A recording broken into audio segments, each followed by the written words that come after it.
One of the busiest dance teachers in conventions and pop-up classes. Give it up for Kelly Sweeney. I'm already starting to choreograph a lot, but people like Draco who have been in it for so long, for me to have that moment with him and everything is awesome because that's kind of the path I want to head down.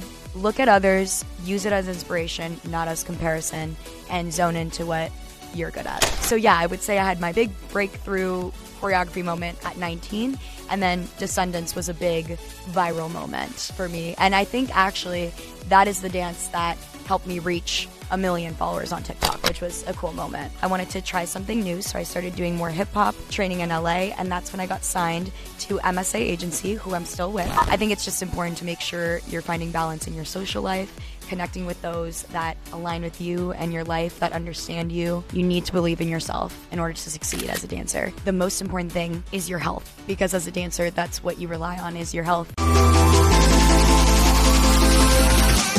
Welcome to the Business of Dance podcast, where you'll learn what it takes to create your dream professional dance career. Join us as we dive into the insights and experiences of the world's top dance industry professionals, including dancers, choreographers, agents, casting directors, educators, and other dance industry experts. We explore a diverse range of topics, from personal development and mental skills to audition techniques, creating meaningful industry connections, social media marketing, seeking out dance agents and casting opportunities, on-the-job etiquette, talent unions, pitching to the media, health, finances, and so much more. Here is your host, Menina Fortunato.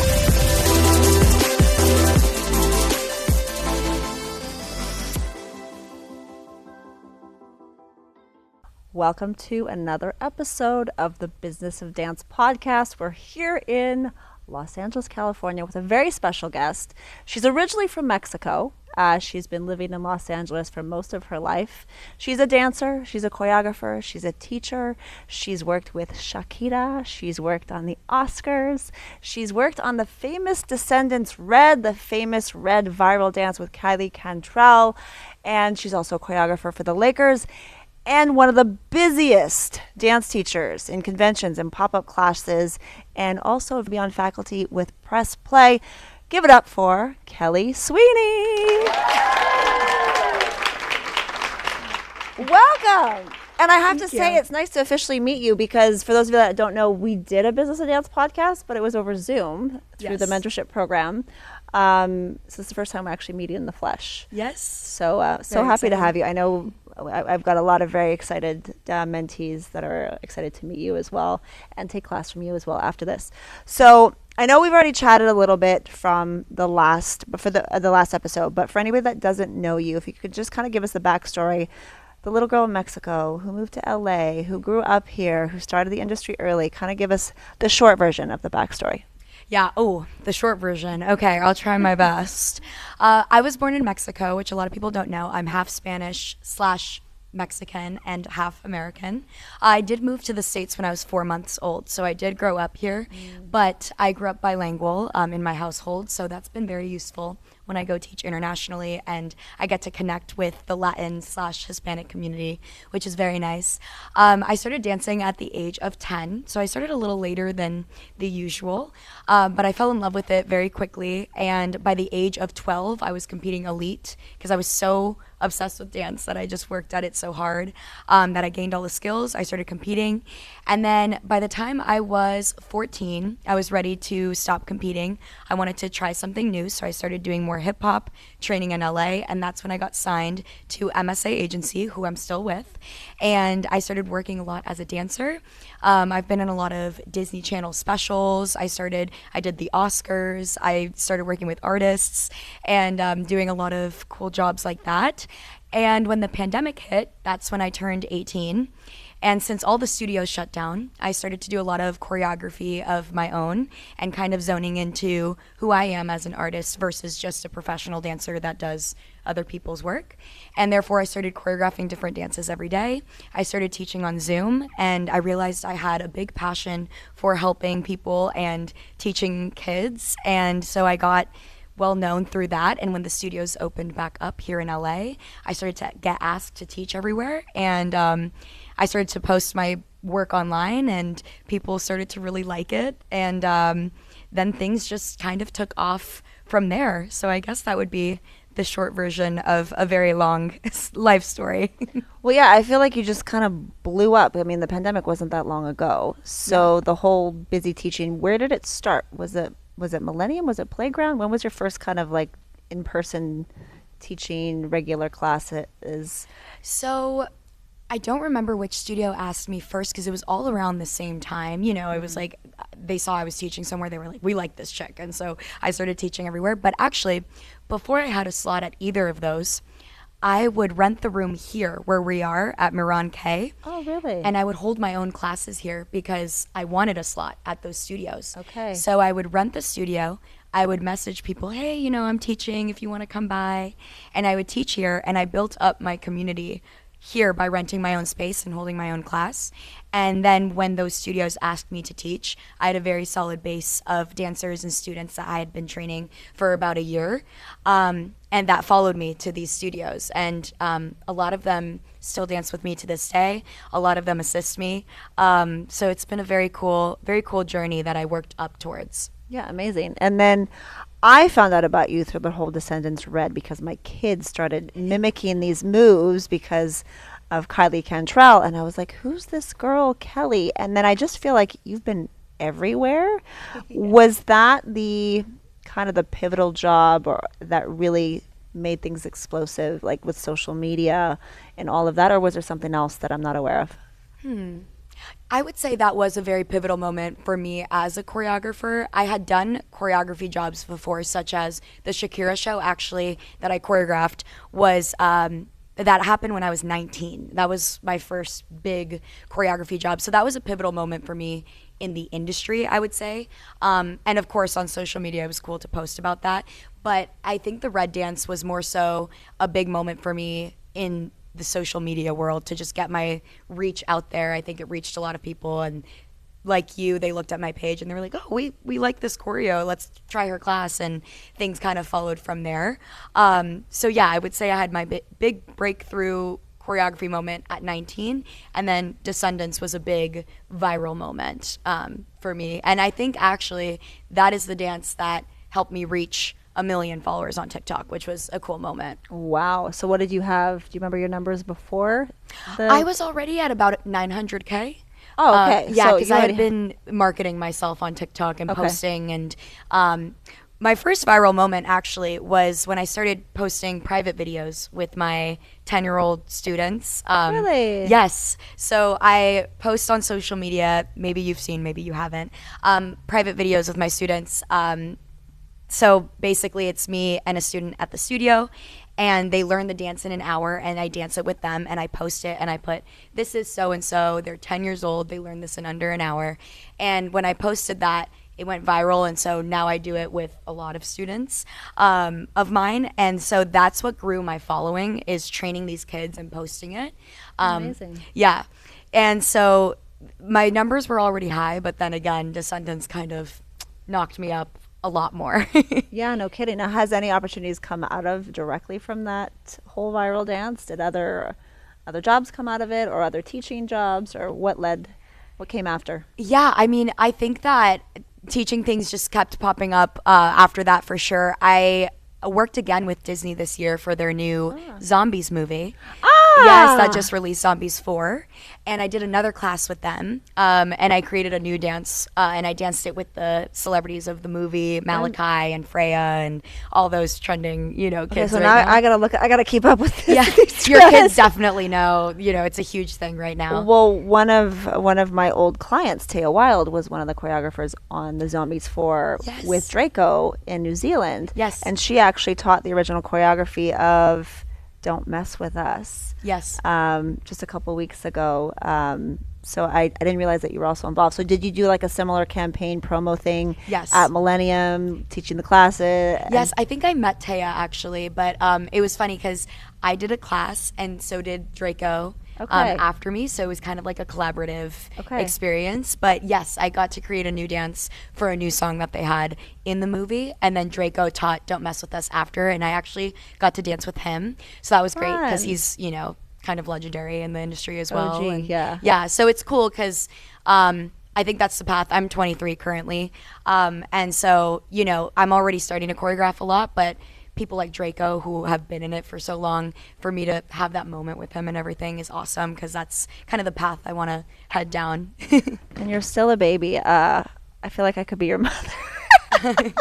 Because Draco's my generation. Anyway, so cool. Well, I have to check that out. I had no idea that you were involved. Now, did you do any choreography for the Zombies Descendants tour, or were you involved in any of the movie stuff, or was it just the dance class? Just the dance class. I will say for the tour that they're currently on, the Zombies Descendants Collide, I think they do a section of the Red Dance. Okay. So that's pretty cool. Very cool. Yes. So again, that just really stuck with all the Descendants fans and everything. So Amazing. yeah. And I feel like you have been everywhere, at least these days. Every time I look at you, they're like, I'm in this city and then that city. I want to touch on like some of the cities or countries that you've been in lately for teaching. Yeah, this year has been really crazy with that. I just got back this month from being in Tokyo, which was a really cool experience. I choreographed for a team over there that competes at these world hip hop competitions and everything. They travel to compete. And so I set a piece for them, and I got to visit Tokyo all by myself, which was very cool. This past May, I also did a Europe tour. I was in Amsterdam, Belgium, Paris, and London. And I taught classes in all of those cities, all sold out, which was incredible because, that was my own thing. I have a lot of people message me, come to Paris, come to Belgium. And, so I set up the classes, and I don't know if people are going to show up or whatever, but for them, it sold out so quickly. So that was a really cool moment, and kind of my first time doing a teaching tour of that sort. And while I was there, I had a lot of other countries hit me up, so I'm going to have to do another one soon. It's amazing. Yeah. Now, do you have a booking agent helping you with all this stuff, or are you booking yourself on all this stuff? Most of this is actually just me. Amazing. I do use my agent for a lot of things here, but it's kind of half and half. I do some stuff on my own. My agent helps me with some stuff, but yeah, right now I'm actually in the process of hiring an assistant because I just realized it's too much for it to do. I get it. I totally get it. You can't do it alone. Yeah. Now, something we talked about before, you've got something really exciting coming up with your teaching. Do you want to share what's coming up this fall and what you're doing and who you're working with? Yes, so I was hired on the faculty for the new convention press play. Ray Leeper, Danny Lawn, and Mandy Moore are kind of the directors and leaders of it, which is absolutely incredible. Mandy Moore is my idol. She is exactly the blueprint of, what I want to do and become, and she's an amazing person, as is the rest of the team there. So I'm really excited, and there's a lot of craze around it. The whole dance world is really excited about it, and they're just doing a lot of stuff that's different and new for the convention circuit. And teaching for convention is so much fun. It's a little overwhelming because I'm the type of teacher that really values giving attention to each student and making each student feel seen. So when you're in a room with 500 people, Kids. it's like, oh my gosh, how do I make everyone feel good and feel seen, and like I'm helping them, so that's something that I'm currently navigating as a teacher, and I do my best. The energy of convention is unreal. Just all the dancers and the kids are always so hyped, they're screaming, the music, and then also just getting to connect with other educators and choreographers that are working these conventions is really awesome because I am on the younger spectrum of it. So it's cool to hear advice and lessons and, kind of be around that energy. It's awesome. Amazing. Now, you said they're doing something different. What is different about press play? Do you know, are you allowed to say, or? You're just going to have to sign up and find out. Oh, okay. She's teasing us. Okay. Yes.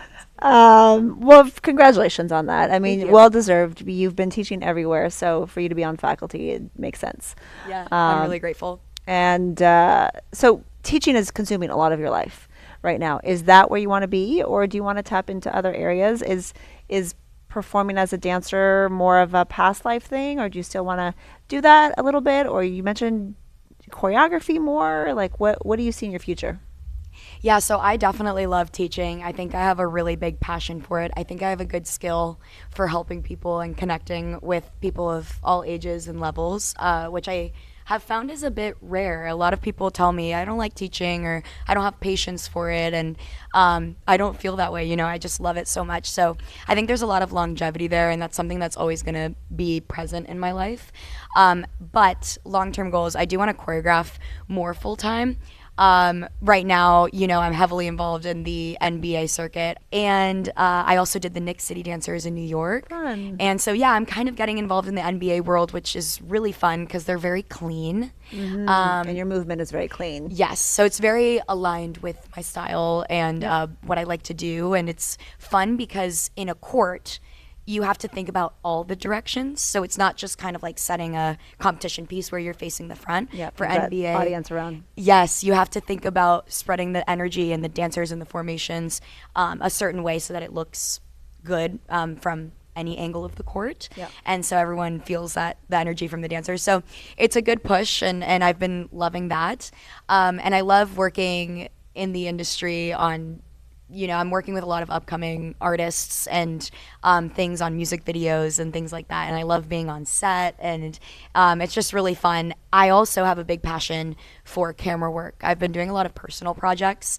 Right now, I've currently released 2 projects where I directed and choreographed. Amazing. And I also danced in them, but I booked dancers with me. And so I'm kind of leaning into directing and choreographing and creative directing, and that's where I see myself headed, which is why I say Mandy Moore is like my idol, because that's exactly what I would want or what I'm aiming for. Well, fun fact, she was also a very young convention teacher with LADF, I think long before your time. I used to take her class, and she was really the baby of the convention faculty. Wow. So it's interesting that you say that you model after her, because you're probably the baby of the convention faculty at Press Play. So that's really cool. Yes, I think unless I don't know, but I think the only other young one is Riley Arnold. Okay. With Ezra.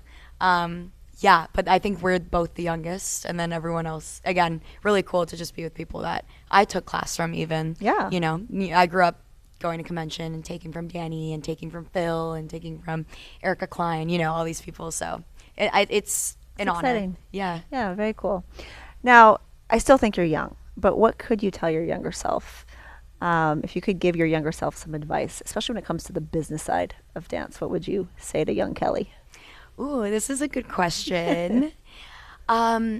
This is something that I tell my dancers currently, and I think it's a really important lesson. Something I would tell myself is to not compare yourself to other people's journeys or talents. I think that when I made the shift from being a competition dancer to an industry dancer, I started taking class at Millennium and Playground and all these LA studios, Movement Lifestyle, Edge. And I would see these incredible dancers that were my age just killing it and booking all these jobs before I was signed or anything. And I was like, dang, I'm behind. But instead of letting that unmotivate me, I let it motivate me. I said, if they're doing that, that means that it's possible. And therefore, I just have to work for it, and I can do it too. And so having that mindset really helped me. And so, but I did have those down moments where I was like, I feel behind. Can I do this? And so I would tell myself, you can do this. Don't compare yourself. And I think it's a really important lesson because everyone has such a different path. And I think something else too that I did was I zoned into what I was good at. I would see these amazing hip hop dancers and I'm like, how do they groove like that? And of course that was awesome and I learned how to groove like that. But I asked myself, what am I good at? I'm really clean. So when I started choreographing and creating for myself, I was like, how can I make it clean and look good for myself and be unique versus try to fit into someone else's box? Like, what box am I going to make for myself that I know will work for me? And I think that's been a part of my success too. I didn't try to be like everyone else. I didn't see what was trending or, look at someone and be like, I need to be exactly like that. I was like, what can I do that I have right now that I'm good at? And I kind of zoned into that. So I think it's an important lesson to, again, look at others, use it as inspiration, not as comparison, and zone into what you're good at. That's what I would tell her. Great advice. Yes. I love that. I love that.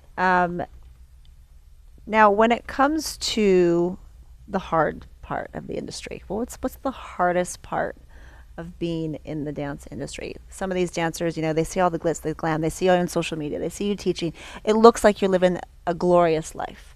But let's talk about some realities here. Like how do you cope with the downtime or the hard times, or what is, in your opinion, the hardest part of this career of dance?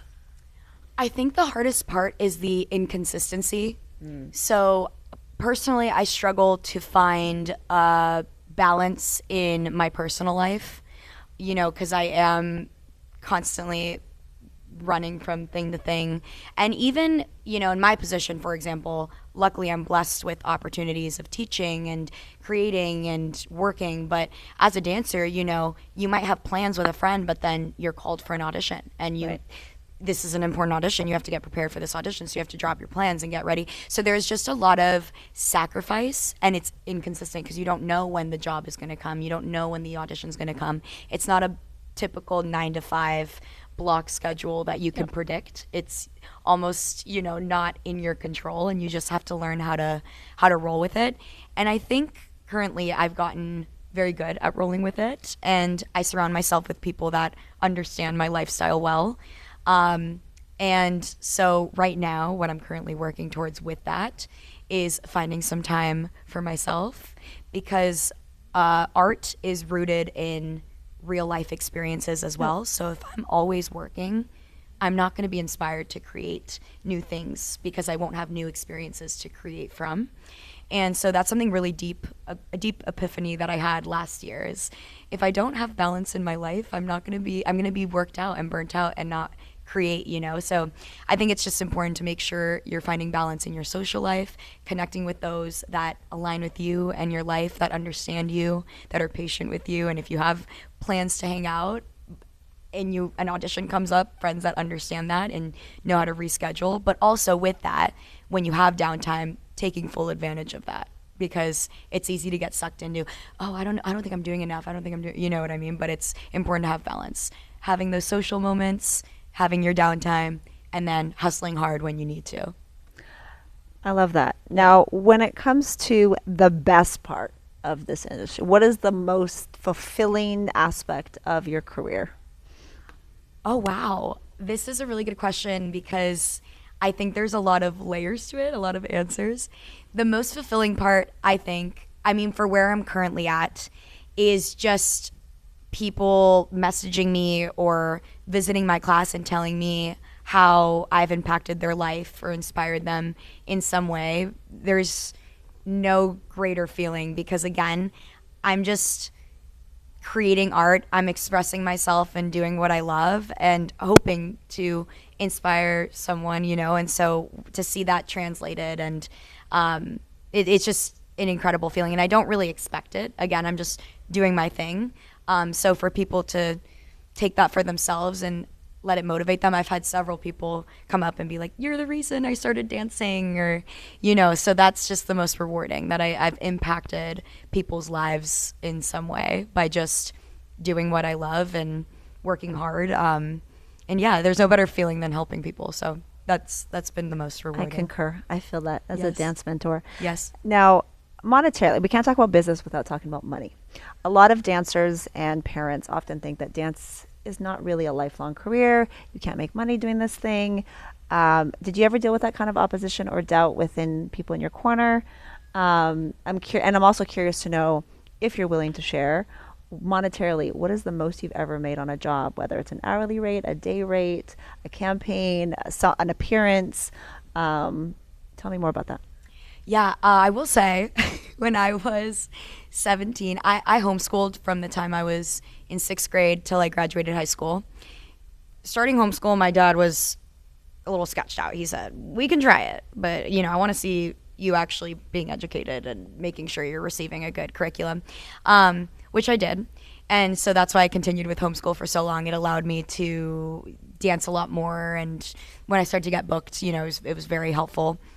But by the time I was 17, 18, there was a lot of mention of college. And, so I had great momentum already at 17. I was working a lot as a dancer. That was the time that I started dabbling, I should say, in teaching. And so I didn't want to stop that momentum, you know, because when you step away for a while, it's hard to step back in. Yeah, agreed. You're already in it. So, you know, I told my dad, listen, just give me a year to hustle while I'm being an adult. Because another thing is, when I was 18, my parents moved away to Texas.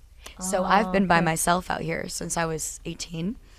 So my parents moved away. My dad said, I want you in college. I said, give me a year to adjust to this new lifestyle, because I've never lived by myself. I had just gotten my license too. I got it late because LA has no parking, so I would just have my mom drive me. Parents, you know. And LA driving is not exactly fun. Yeah, it's not really fun. So I waited on that. Yeah, so I got my license that year. I moved in by myself. You know, all these adult responsibilities. I had to get an accountant for my taxes. I was like, what's happening? So Adulting. Welcome to adulting. Literally, Yeah. I was like, what is happening? So I told my parents, just give me a year. My mom was always, my mom knew, she saw firsthand how obsessed I was with dance and hustling. So she was not worried about me. But my dad was like, I want you in college, you know. So give me a year to adjust to my new lifestyle. And in the next year, I will do online college or continue. He just was worried about me continuing my education to some degree, which is very important. But within that year of my parents moving away, I was 18. That's when I started teaching on Zoom. Things just blew up for me in the teaching realm, and that just became my consistent source of income. And now he doesn't even mention college. He's like, yeah, this is crazy. Because, you know, my dad, he's a finance guy, and yeah, he had a very traditional life. Yeah. And so he was one to be like, where is this going? You know, when I was in dance competitions and my parents were spending so much money on these competitions. Oh, parents know about that. What is this all for? You know what I mean? My mom was like, it's teaching her discipline. It's keeping her healthy. It's giving her drive. You know, there's so many added benefits that I feel like people don't even realize dance gives you in your life. So anyway, that was a discussion, and he was like, okay, whatever, you know, he was supportive. But again, going back to the present day, he doesn't even mention college, because I've paved my way. But again, it's because I've worked really hard and known how to stay on top of my business and on top of my thing, because again, I just love what I do, and I don't take my position for granted. I'm being blessed with these opportunities, and I'm going with it because I've worked for it, you know. And so yeah, that's what I would have to say about that question. So you had some not naysayers, but some doubts in your corner of like, is this really viable? Can you really make a living? Because it's so far from the traditional. Well, yeah, that's what a lot of dancers and their parents deal with. They're like thinking, well, can you make a living doing this thing? Right. And I know for myself, I've only made a living through dance. I don't know anything else. Yeah. And I know my parents wanted me to go to school. I did go to school. I didn't finish, but I've never needed the degree either. And I've also taught in the education system where I'm actually advising for the BFA commercial dance programs because of the real life experience. So in my opinion, I think education doesn't only happen in the formal classroom. There's so much. Education can happen anywhere. So I think you have gotten an exceptional education at such an early age to be able to accomplish. I mean, you seem so put together for your age. I mean, most people at 23, they're just getting out of college and trying to figure out this thing of life. You're talking about accountants and paying your bills and your agents and traveling the world. I mean, that's amazing. That's a life. Okay, so I know we've got some exciting Business of Dance mentees in the room that I'm sure would love to ask you a question. So we're going to take a moment to let them have an opportunity to speak to you as well. Hi, I'm Mia. I'm 16 years old, and I'm from Long Island, New York. And my question is, what is your favorite dance that you've choreographed? Oh. This is a very good question, very hard question, because it's hard to, know off the top of my head.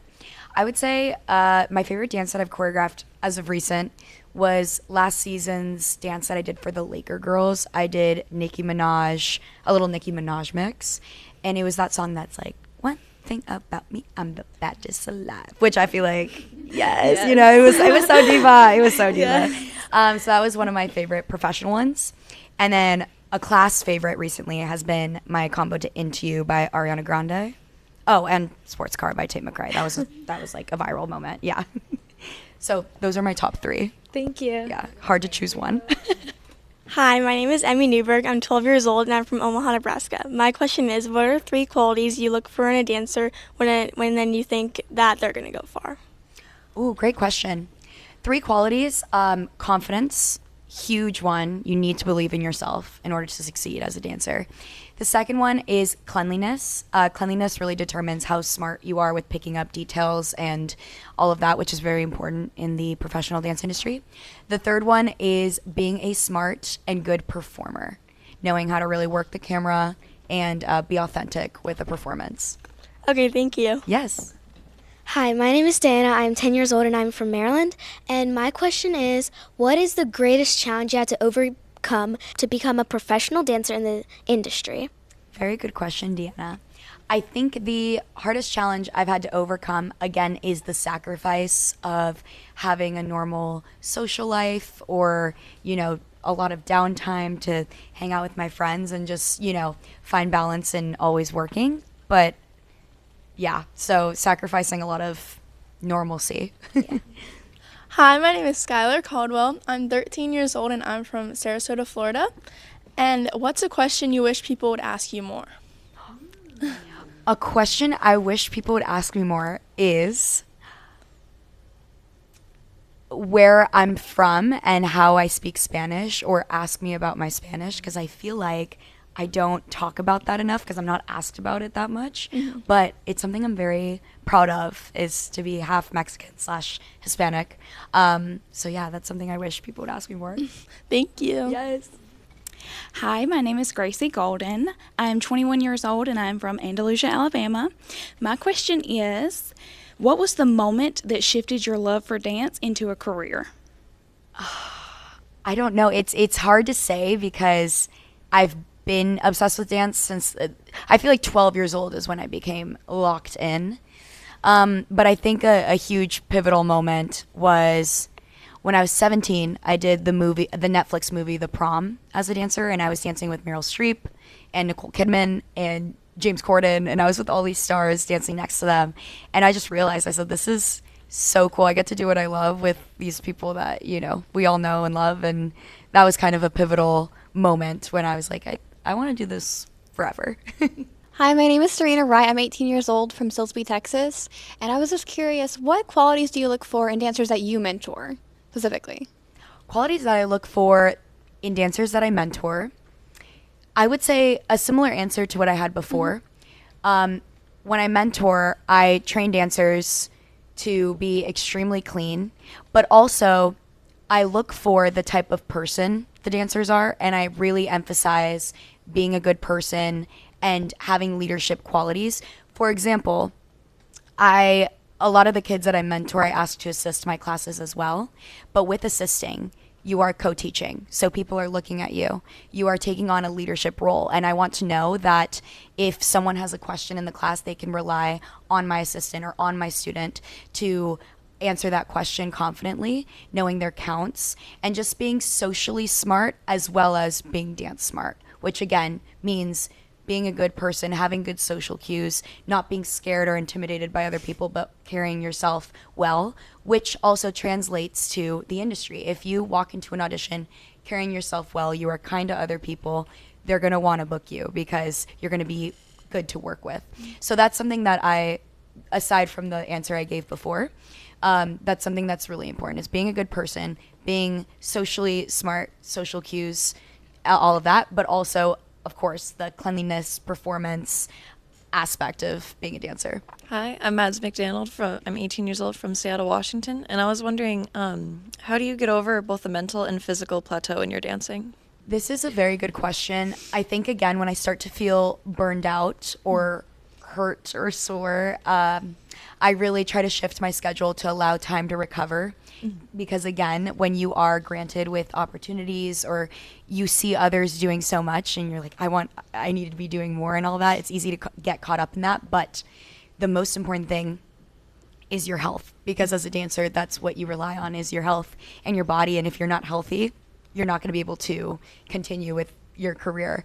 And so it's really important that as much as you want to prioritize work and hustle, you also have to prioritize your well-being, your health, and making sure that your body is in top shape. Again, health-wise, but strength-wise, all of that. Hi, I'm Tennille Prouty. I'm 19. I'm from Edmonton, Alberta.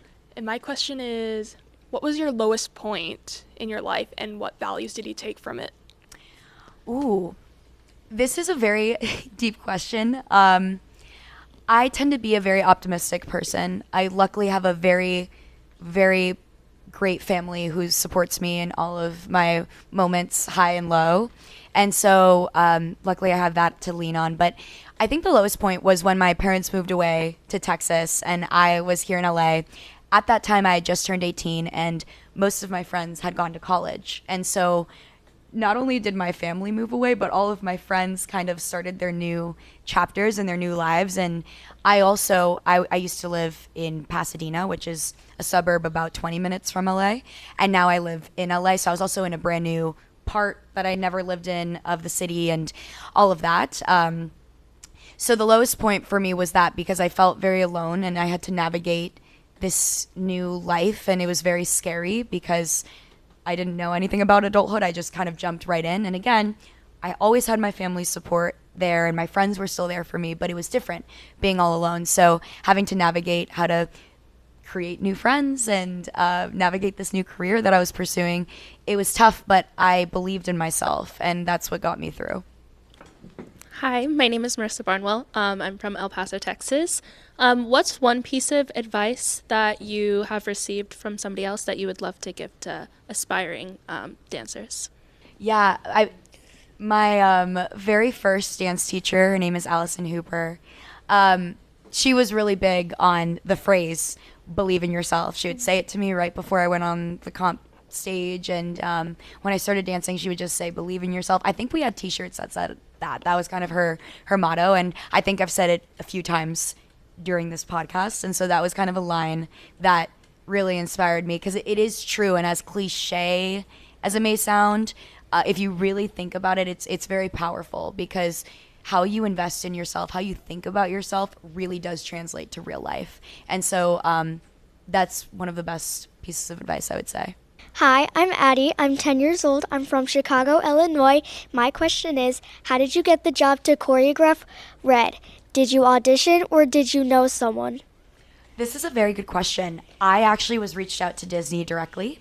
It was, honestly, I'm not sure if it was through Millennium pitching me or Disney asked for me, but it was both Millennium and Disney. I received an email saying, hey, we're doing this class for Disney for the new Descendants movie. And actually, I was supposed to be out of town on vacation. I think I mentioned this in the first podcast I did with you, Manina, but I was supposed to be on vacation, resting, and then Disney emailed. This is what I'm talking about. This is what I'm talking about, the unpredictability. Yeah, I received an email from Disney and Millennium being like, do you want to do this class? So I shifted some things around and I made it work. But that was just a direct ask from them, and I think it's because I was really smart with how I marketed myself on social media. They had seen my work and how I work with kids, and it just was aligned nicely. So that's how I got that. Thank you so much. Hi, Kelly. How are you today? Good. How are you, Lola? I'm good.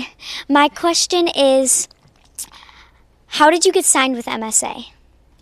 Very good question. So, fun fact, I was assisting a convention when I was 15.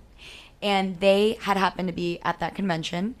I was assisting a choreographer. His name was Hamilton Evans, and he was with MSA at the time. And MSA, I think he was talking to MSA already about me, but they also approached him and said, who's this girl that assists you?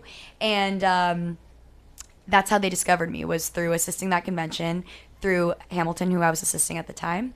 And they set up a meeting with me. In that meeting, they said that there was an audition later that week to join the agency. So they got to know me in the meeting and everything.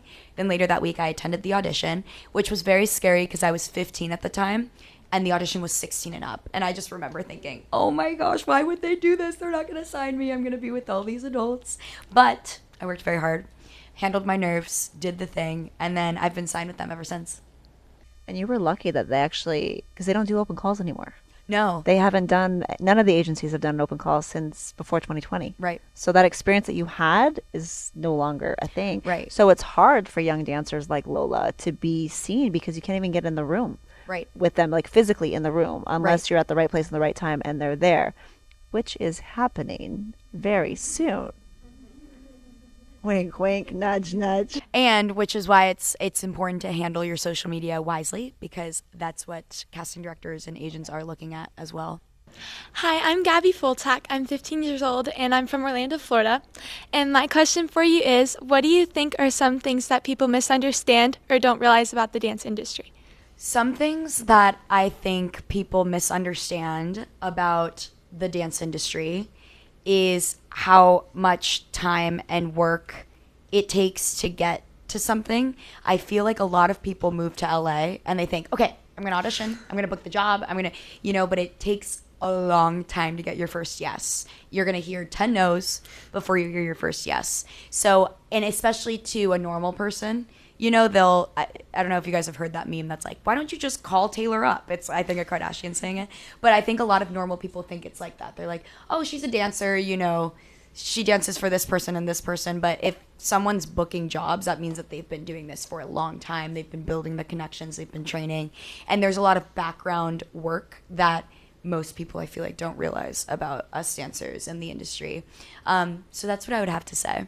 Thank you so much. Yeah. And they think it takes 2.5 seconds to learn a piece of choreography or to teach or to choreograph. Oh, like, remember the whole story of the Descendants Brands? They're like, oh, yeah, a minute. They wanted a minute. So they originally wanted a minute of choreography, and I said, guys, do you know how long that is? Yeah, they're thinking, they're like, it's just a minute, right? It's quick and easy. But they don't understand the work that goes into creating that minute of movement. Yes, that's a good comparison. Yeah, no, it's funny. They don't, normal people, they don't understand how much goes into it a lot of the times, but Absolutely. Yeah. Next question. Hi, I'm Lila Hatton. I'm 18 years old and I'm from Vancouver Island, British Columbia. I wanted to ask you, leaving the competition world for commercial work earlier than most dancers, do you ever wish you could have competed as a senior competitive dancer? This is a very good question. I, as a teacher now on conventions, watch the seniors dance, and because I don't know if it's because I'm so young or something, I'm like, oh my gosh, I want to dance with them. I feel like one of them. So yes, I feel like sometimes I have that desire, that I love the idea or seeing dancers, grow up in the competition circuit. I will say, I feel like for me, I left at a good time because I was really passionate about hip hop and high energy, and at my time in the competition circuit, contemporary and technique was so in, which I will say, having that versatility has helped me so much in the industry of, training and everything. It's important to know how to do every style.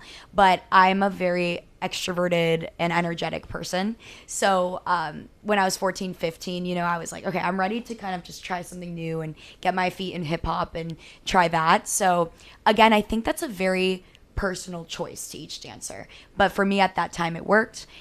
Do I, want to hop in with the seniors sometimes and be like, I'm a senior? Yes, absolutely, because they're amazing. But again, it's personal to each person. Thank you. Yeah, of course.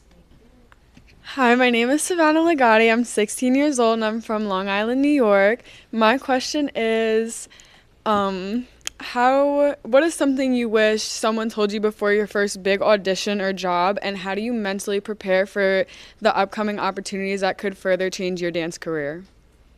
Something I wish I would have been told before my first audition is to have no expectations. You are not going to, never say never. You could book your very first audition, and some people do get that lucky, but it is extremely, extremely rare. So I would say, again, not comparing yourself to anybody else in the room, not expecting anything of it, just doing the best you can in that moment, and letting the universe and God, if you believe in God or anything, let your path carve its way.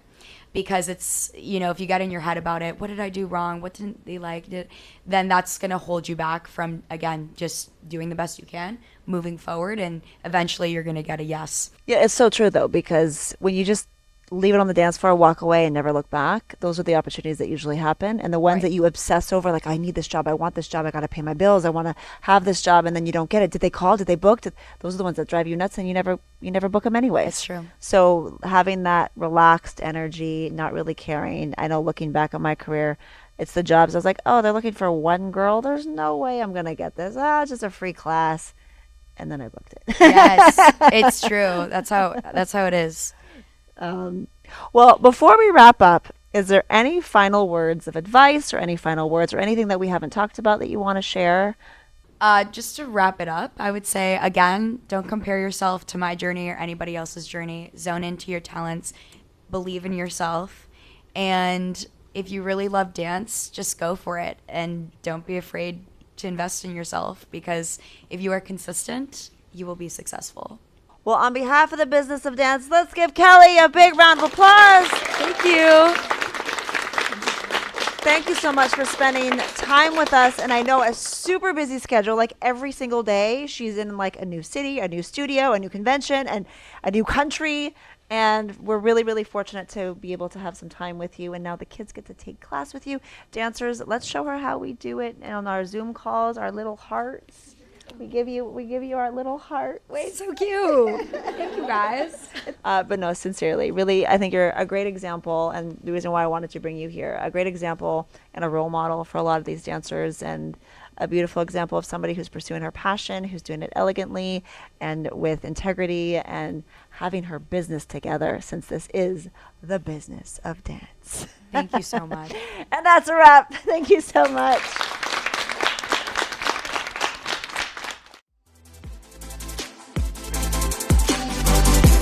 And that concludes another episode of the Business of Dance podcast. We hope you found today's conversation insightful and gained valuable knowledge. Be sure to join us next time for more inspiring interviews with top professionals in the dance industry. If you enjoyed today's episode, please subscribe to The Business of Dance on your favorite platform and take a moment to leave a review. Your feedback is greatly appreciated. This podcast is brought to you by the Business of Dance online mentorship program to help aspiring professional dancers create their dream dance careers. Thank you for listening. Until next time.